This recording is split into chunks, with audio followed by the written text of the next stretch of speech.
Vamos a dar comienzo. Un cordial saludo para todos.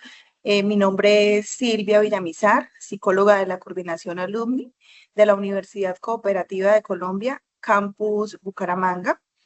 Me es muy grato saludarles el día de hoy. La Universidad Cooperativa de Colombia, a través de la red de contacto alumni y la red de enlace y apoyo laboral, les da la bienvenida a sus conferencias que pretenden establecer vínculos afectivos y asertivos entre la universidad y sus egresados. Desde Alumni generamos espacios permanentes donde los egresados participan de forma proactiva en la vida universitaria con sus compañeros, profesores, facultad y universidad, trascendiendo y validando su papel como un miembro de la comunidad educativa de la Universidad Cooperativa de Colombia, fortaleciendo así el vínculo con su alma mater. Es así como en un proceso continuo de crecimiento y desarrollo facilitamos la continuidad del proceso de formación a partir del interés específico de los egresados, quienes proponen y establecen líneas de formación y actualización a través de portafolio de capacitación que el día de hoy nos ofrece. Agradecemos la asistencia de las diferentes sedes de la Universidad Cooperativa y demás invitados que hoy nos acompañan. Les informamos a todos nuestros asistentes que esta conferencia será grabada.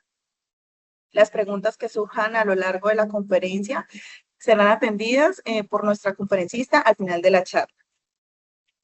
El día de hoy tenemos el gusto de contar con la presencia de la Magister María Emilce Salcedo Betín, quien cuenta como psicóloga con maestría en educación y en intervención social en las sociedades del conocimiento, especialista en enfoque de género y derechos humanos, con amplia experiencia en intervención psicosocial, orientación psicológica y trabajo comunitario con población migrante, mujeres y comunidades de acogida. Docente universitaria y mentora en procesos formativos de psicología, con trayectoria en prevención de violencia, educación emocional y fortalecimiento del tejido social. Muchas gracias.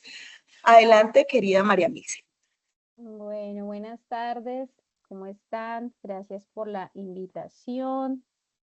Hoy pues nos encontramos acá para hablar un tema muy interesante y pues de manera muy genérica, ya que sin, pues desconociendo un poco los enfoques que hoy de pronto los egresados que nos acompañen, pues va a ser algo muy general, como ciertas premisas de las orientaciones que podemos tener en las atenciones que hagamos de pareja. Entonces, bueno, Silvia, gracias por la invitación, a Evelyn, que por ahí la vi. Silvia, entonces te agradezco, me puedas ayudar a pasar las diapositivas. Vamos a empezar. Entonces, la pasamos. Hoy vamos a ver unas premisas de las orientaciones o las sesiones de pareja que lleguemos a tener con nuestros usuarios, nuestras usuarias, partiendo que pues pareja pueden ser parejas del sexo opuesto, parejas del mismo sexo, parejas con orientaciones e identidades de géneros diversas. Quiere decir que es importante que si nos vamos a involucrar en realizar orientaciones de pareja, pues podamos ampliar también nuestros enfoques, no solo las corrientes que podamos desarrollar en nuestro campo de acción, sino que también podamos empezar a entender que el enfoque de género es importante y que el enfoque interseccional también es muy importante. Entonces, en esas premisas de orientaciones de pareja, yo lo que siempre recomiendo es que sean sesiones conjuntas, es decir, si llega a nosotros o acuden a nosotros para una orientación de pareja, de inmediato vamos a hacer la orientación conjunta. Se espera pues que ambos miembros asistan de manera voluntaria, que tengan de cierta manera una expectativa, que esa expectativa pues ya nosotros la aterrizaríamos en el proceso de consulta. Esa expectativa, pues la idea es que también esté muy de la mano de querer o solucionar o afrontar las crisis que estén presentando esas personas que acuden a nosotros. ¿Cuál sería, pues, de manera como general el objetivo principal? Resolver esa situación y que la pareja, pues, o se reconcilie o empiece a generar otro tipo de hábitos o tenga otro tipo de decisiones, ya que no siempre pues va a finalizar nuestro modelo terapéutico de pareja en reconciliación, que es un poco como la fantasía, ¿no? Que también se tiene o como el común que tenemos en la cabeza y es que finalizamos como con una reconciliación. Las terapias de pareja también permiten precisamente que en medio de la crisis y si buscamos diferentes alternativas de solución y no se llega a una mediación, pues también tomar otro tipo de decisiones. Quiere decir que ese otro tipo de decisiones sería pues o separarnos o divorciarnos, dado el caso que ya haya un compromiso de tipo matrimonial. Busca pues de cierta manera reducir conflictos, redefinir, como les decía, esas expectativas, porque pues sí es muy fantasioso, y mejorar la comunicación, que es como una de las situaciones que más vemos. La pasamos, por favor, Silvia. Y las problemáticas pues que más evidenciamos, además de querer mejorar las comunicaciones, es, la pasamos, por favor, Silvia. Algunas de las problemáticas como más genéricas que he podido evidenciar en estos últimos 3 años han sido estas 5 que traje. Una primera es como esas responsabilidades en el hogar, que las sobrecargas casi siempre están más a una persona, entonces el poder llegar como a gestionar ese tipo de el tiempo que le requiere el rol doméstico, el rol proveedor, el rol emocional, las gestiones económicas que pues a veces no se direccionan de una buena manera, las diferentes tensiones que empezamos a tener también en cuanto a nuestros encuentros íntimos o sexoafectivos. Ahí pues cabe resaltar que hay ya un bombardeo un poco más visible y sí agradezco esto un poco a la hiperconectividad y es que cada vez estamos visibilizando más que la pornografía está generando bastantes crisis en las parejas. Por lo tanto, pues empiezan a haber algunas tensiones en la sexualidad, en cómo estas pueden cambiar o afectar la manera de el interés que puede haber mutuo hacia mi pareja, ¿sí? Las familias de origen, es decir, conflicto entre ellos o por ellos, no solo nuestros núcleos familiares de las parejas, sino las familias externas o padres, abuelos, cómo estas personas también pueden llegar a afectar la toma de decisiones en esa pareja. Y pues otro tipo de problemáticas son como las habilidades emocionales que se empiezan a evidenciar y estas son muy de la mano de esa dificultad que empieza a evidenciarse para expresar nuestras emociones, para podernos comunicar, que empiecen, por ejemplo, a existir reproches constantes o faltas de habilidades para dialogar. Estas son como algunas de las problemáticas que más evidenciamos en consulta. Mm, ¿Qué también se espera un poco ante eh, esas relaciones de pareja? Fomentar la comprensión emocional, es decir, que no todos tenemos como la misma capacidad de expresar nuestras emociones, entonces empezar como también a comprender esa manera como el otro expresa y eso también hace parte un poco de la responsabilidad afectiva, el respeto mutuo, el reducir de cierta manera tensiones mediante la gestión adecuada de poder llegar de pronto a una ruptura, ¿no? Entonces en la terapia de pareja también podemos ver eso, que si se llega a evidenciar que una de las toma de decisiones de nuestros consultantes es la ruptura, pues podemos ayudar a reducir de pronto esa tensión emocional que se empiece a evidenciar. De cierta manera, pues la orientación de pareja contribuye a fortalecer ese vínculo a través del desarrollo de habilidades, herramientas para afrontar pues problemas tanto actuales como futuros. Eso lo permite también la confrontación que empecemos a hacer. Y allí, ya cuando empezamos, es muy importante que en el encuadre terapéutico que empecemos a hacer nosotros, eh, paciente terapeuta, pues podamos también explicar de cierta manera que no hay varitas mágicas, ¿sí? Sino al contrario, las orientaciones son un proceso psicológico que contribuye, sí, a resolver conflictos, a fortalecer de cierta manera los vínculos emocionales, también ayuda como a construir relaciones más sanas, más respetuosas, pero es muy importante tener presente que en esta misma dinámica de pacientes terapeuta, pues empiezan a surgir confrontaciones consigo mismos, es decir,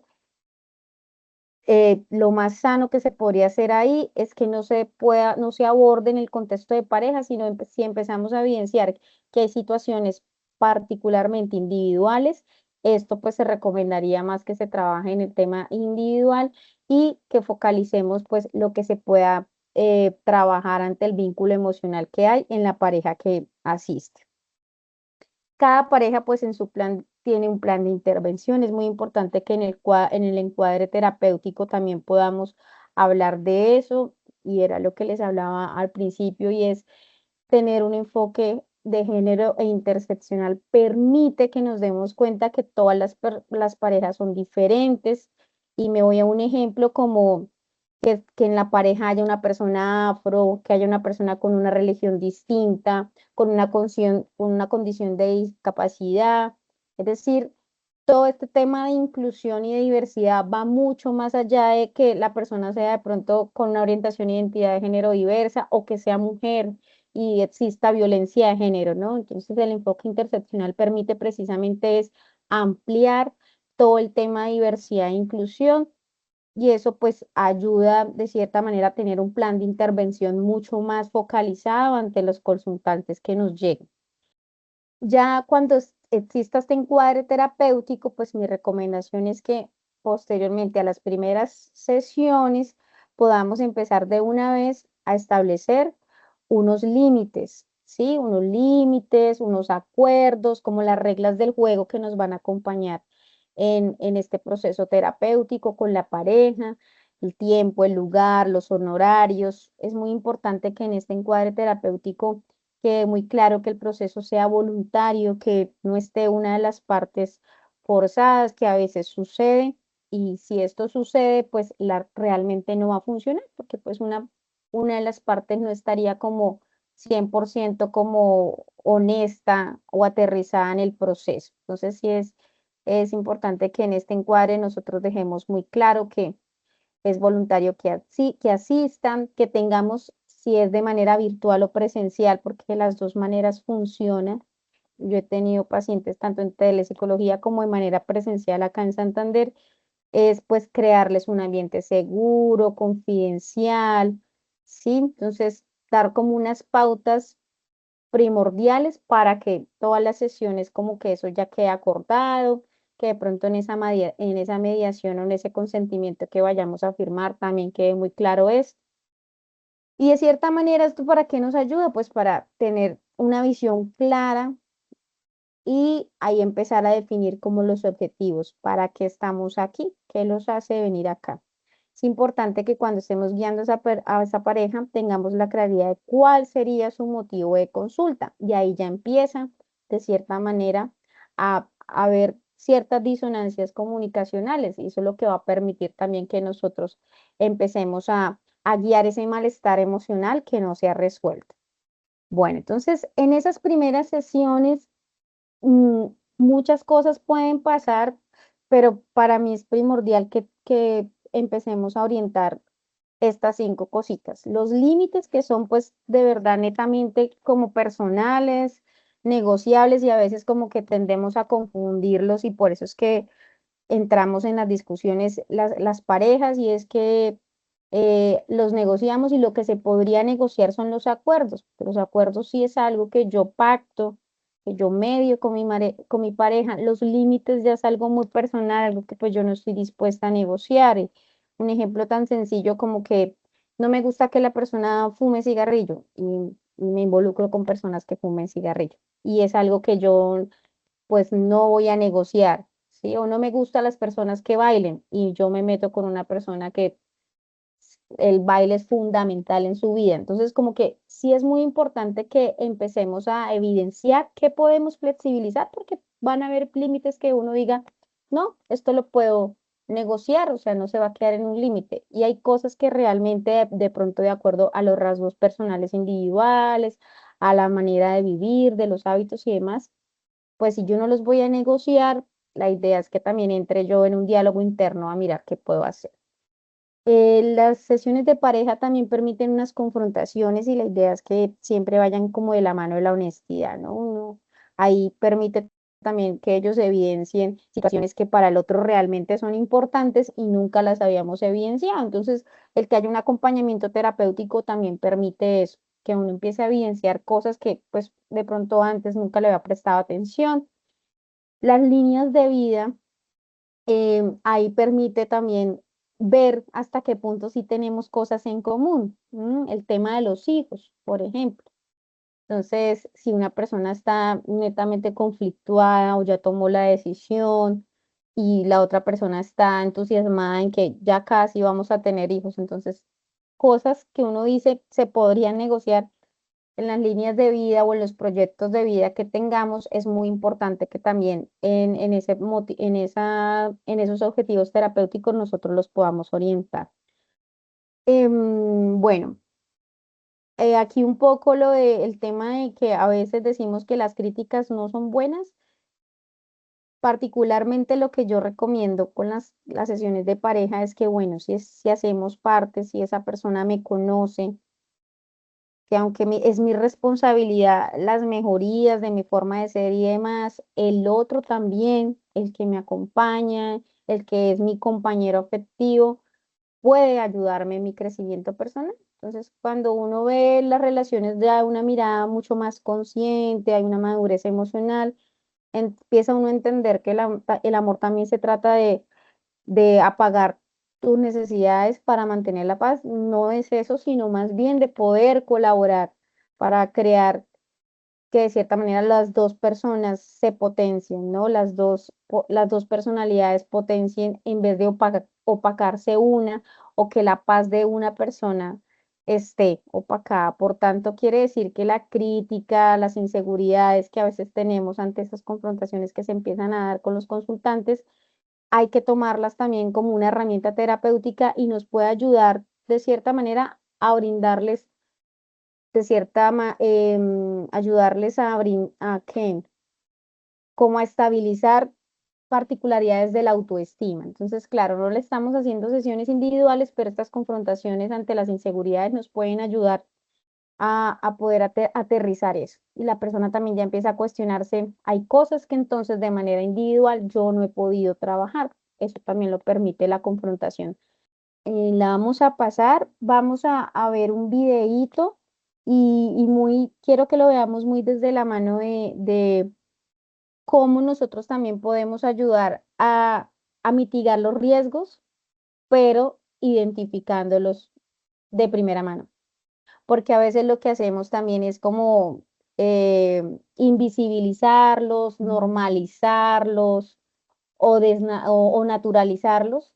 Y entonces hay una herramienta que es el violentómetro, nació en el Instituto Politécnico Nacional de México, pero pues ya a nivel Latinoamérica lo hemos acogido, hace parte ya de nuestras baterías de evaluación también psicológica. De hecho, aquí en las comisarías de familia es una herramienta que tiene peso para evidenciar esos riesgos latentes en las relaciones de pareja intrafamiliares. Entonces lo vamos a ver, es chiquitico.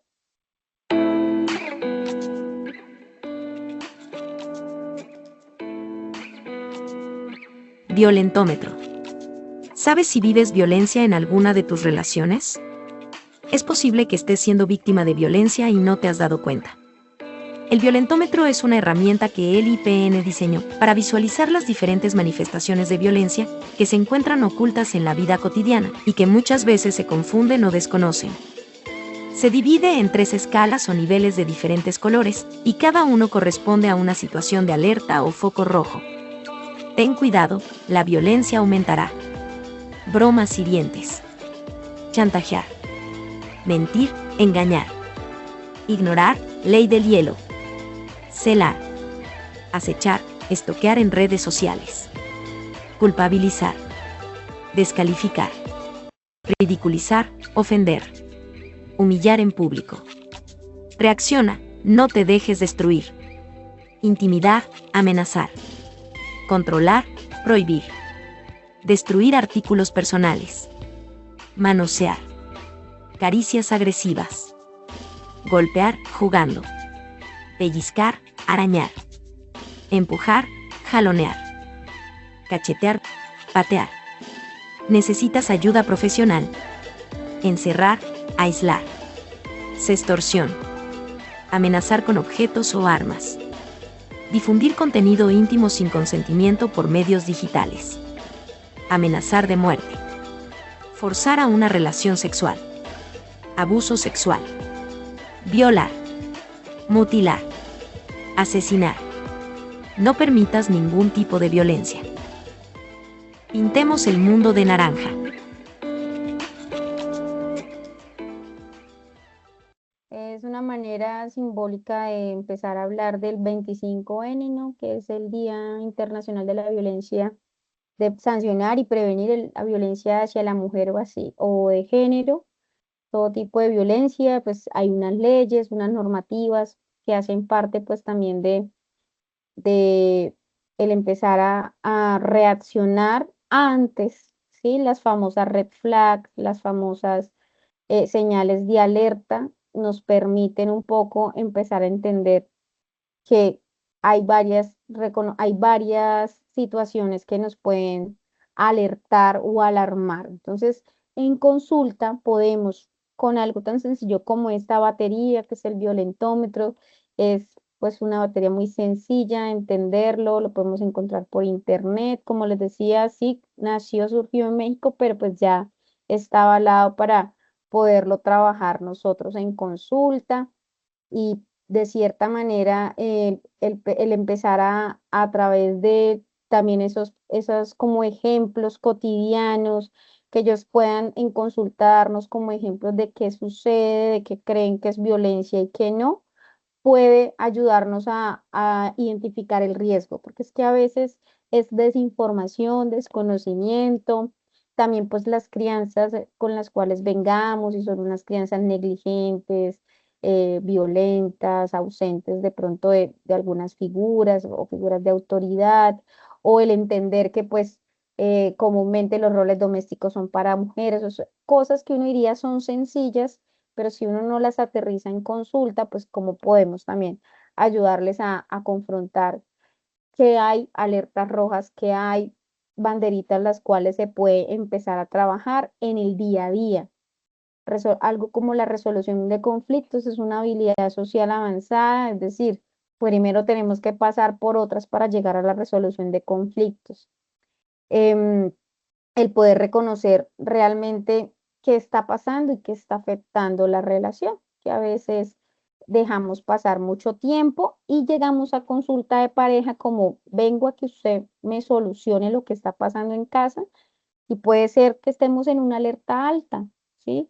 Entonces la idea es que nos demos cuenta es en ese primer momento, en las reacciones de naranja, ¿no? Que son de tipo psicológica, pero pues son las más difíciles de identificar. Las huellas psíquicas, los maltratos verbales son los más difíciles porque normalizamos en el día a día esas maneras de interactuar. Entonces, por eso en consulta se pueden hacer muchos juegos de roles también para uno poder psicoeducar esas maneras de relacionarse la pareja que vaya con nosotros a consulta.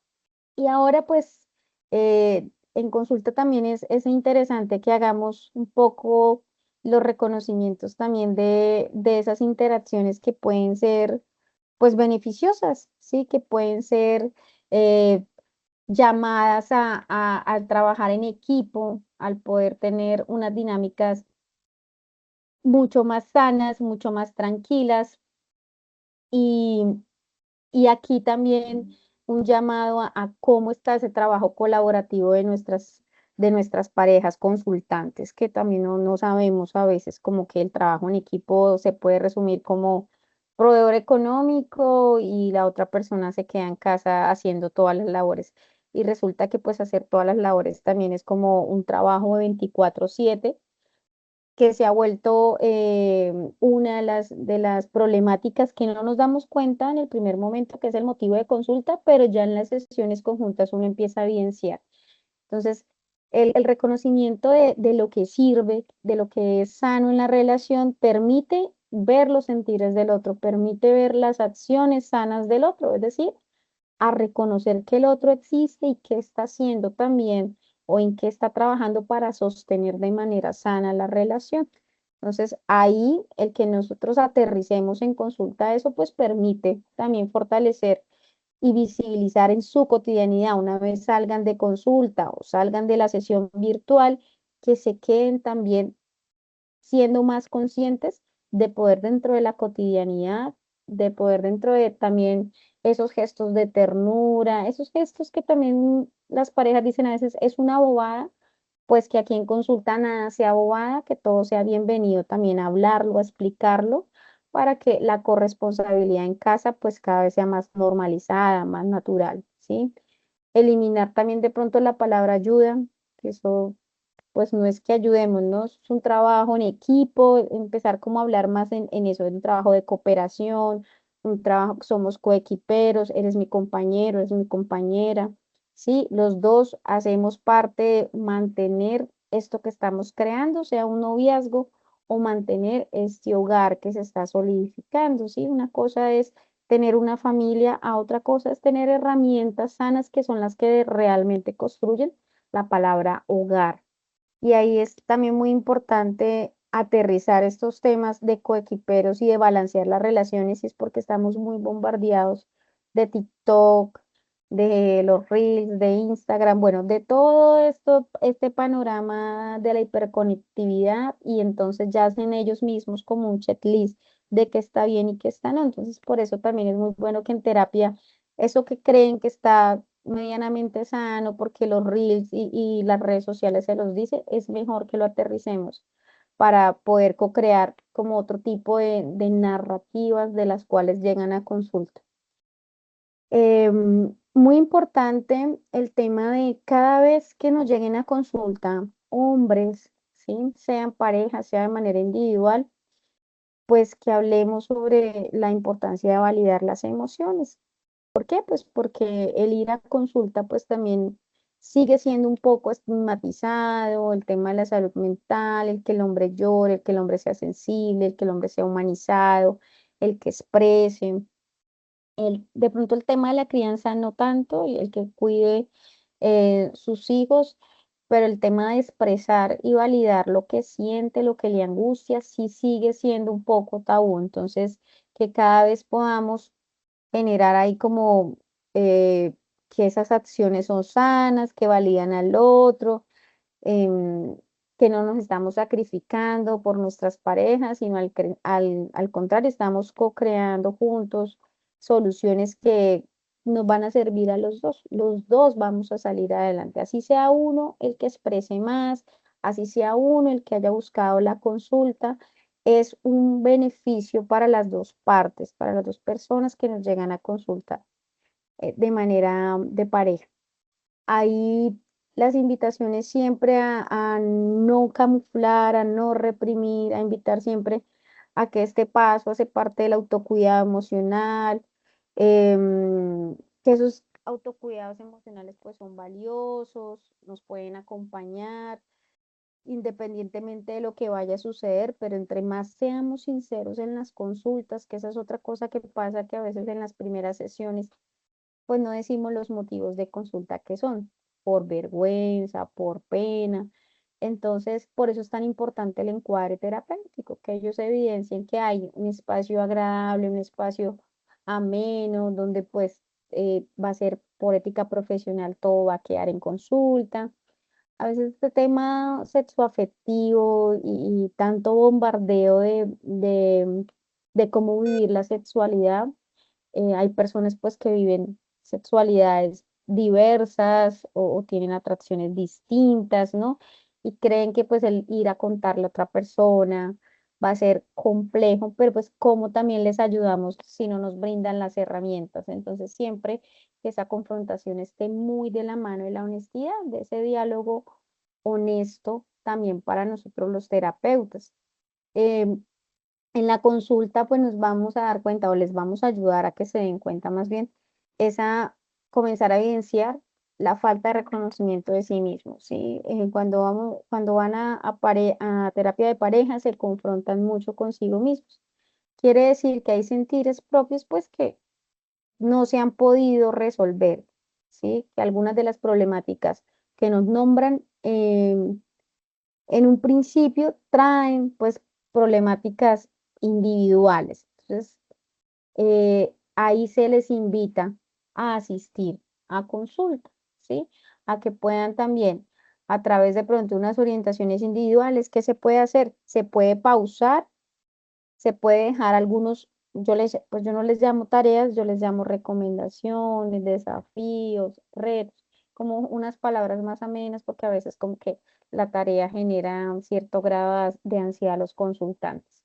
Se puede dejar, no sé, en un mes nos vemos, vamos a trabajar en esto en este mes, se pueden dejar lecturas, dependiendo también, recordemos el enfoque interseccional, ¿no? De el grado de educación de las personas que lleguen a consulta, que les podríamos dejar, bueno, de pronto una lectura, no, pero entonces una película, una serie, facilitarles de pronto las herramientas si ellos no tienen como acceso de manera permanente a internet, entonces también uno se los puede facilitar. Cómo llegar a un consenso y crear un plan de intervención pues adecuado a la pareja que tengamos al frente para que de esta manera se vayan a trabajar y si hay cosas que hay que trabajar o confrontar de manera individual o particular con alguno de los consultantes, pues lo podamos hacer y que no sea una pareja que abandona, que deja pues el proceso a medias, sino que al contrario, toma una pausa para evidenciar que hay situaciones que los confrontaron a través de la terapia de pareja, hay situaciones individuales o problemáticas particulares individuales que no han podido solucionar, las pueden abordar, sea con ustedes mismos, la persona que les está atendiendo en pareja, o sea con uno de sus colegas, pero sí que de una generemos como ese enganche para que no pierdan como el ritmo que hayan empezado. Bueno, muchas gracias a todos por su participación en este espacio. A continuación, damos apertura a un espacio de preguntas y comentarios. Si alguno de ustedes tiene alguna inquietud o desea profundizar en algún tema, este es el momento para hacerlo. Pueden levantar la mano o escribir su pregunta en el chat. Y bueno, por otro lado, también les recordamos diligenciar el enlace de registro o de asistencia que se encuentra en el chat. Según el caso, es muy importante para dejar la constancia de su participación en esta sesión. Bueno, Gerson pregunta, cuando la víctima no quiere hablar del maltrato, denunciar, ¿qué se puede hacer? Bueno, pero uno como terapeuta, ¿cierto? Es muy importante, Gerson, qué tan aguda está la violencia. Aunque ninguna, y ahí lo vimos en el violentómetro, aunque ninguna es mínima, por más de que tengamos situaciones o señales de riesgo más altas que otras, no hay que minimizar ninguna de las señales de alerta. ¿Sí? Entonces, si en consulta pasa eso de pareja, a mí me parece de hecho que es buenísimo que pase cuando está en las dos partes, ¿sí? Porque es que es lo que nos va a permitir acompañar a la víctima también.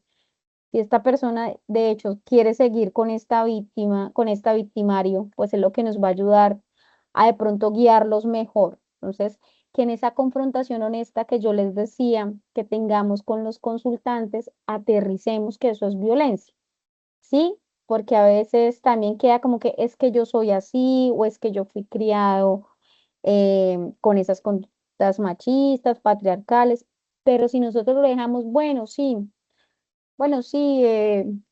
Gerson, pues tú eres así, entonces vamos a continuar. No podemos seguir. O sea, hay que hacer ahí de una las confrontaciones y hay que hacer la psicoeducación que sea posible realizar, ¿sí? Las denuncias también se pueden realizar, nosotros también podemos hacer denuncias porque está en riesgo la vida de una persona. Recuerden que nosotros por ética profesional salvaguardamos la vida siempre y cuando no esté en riesgo ni la vida de ella ni la vida de terceros, de la vida de una persona ni la vida de terceros. Entonces, es importante que conozcamos las rutas, ¿sí?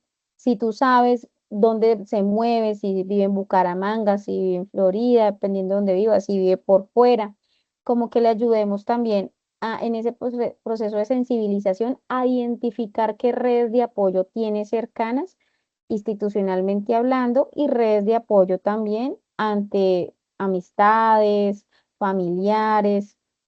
Ese mapeo es súper importante para las víctimas. ¿Por qué? Porque ellos pueden seguir yendo a consulta, sí. Podemos evidenciar que algunos patrones violentos se disminuyeron, sí, pero ya está la violencia presente. Entonces, eso debe tener un precedente. Y el precedente es, primero, pues, que no se pase desapercibido, es decir, como que hoy nos enteramos a través del violentómetro que son, la está agrediendo y la dejamos así, no. Ahí de una vez las confrontaciones honestas se hacen, el proceso de psicoeducación se hace, el acompañamiento de pronto también a esa persona agresora se puede hacer, es decir, que él tenga unas sesiones individuales. La ley, de hecho, dice Gerson que hay un apartado en la ley que dice como que encuentros de reeducación no existe, la verdad. De hecho, aquí en Bucaramanga no existe. Yo lo he visto en otros países. En Colombia yo no he evidenciado una ciudad que tenga espacios de reeducación grupales para hombres, no los hay. Sin embargo, sí o sí, entonces que tú le digas, debes empezar proceso individual, o sea, que sea un requisito para que continúen con el proceso, que él aparte, de manera individual, tenga atenciones. ¿Listo? Bueno, acá hacen otra pregunta. Desde tu experiencia, ¿qué enfoque utilizas para orientar e intervenir los procesos de pareja? ¿Qué elementos consideras más valiosos de ese enfoque?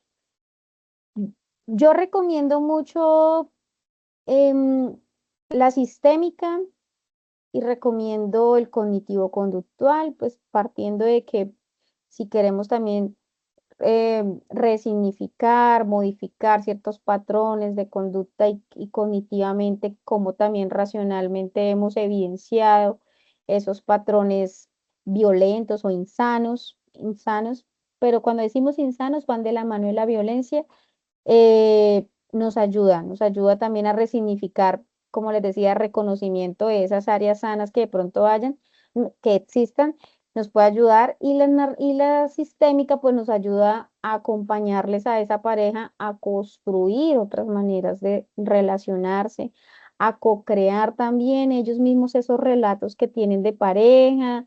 Y todo muy desde la fantasía del amor romántico. El amor romántico también nos ha dicho como que seamos todos felices para siempre y eso es lo que hace que invisibilicemos lo que nos sirve en las parejas.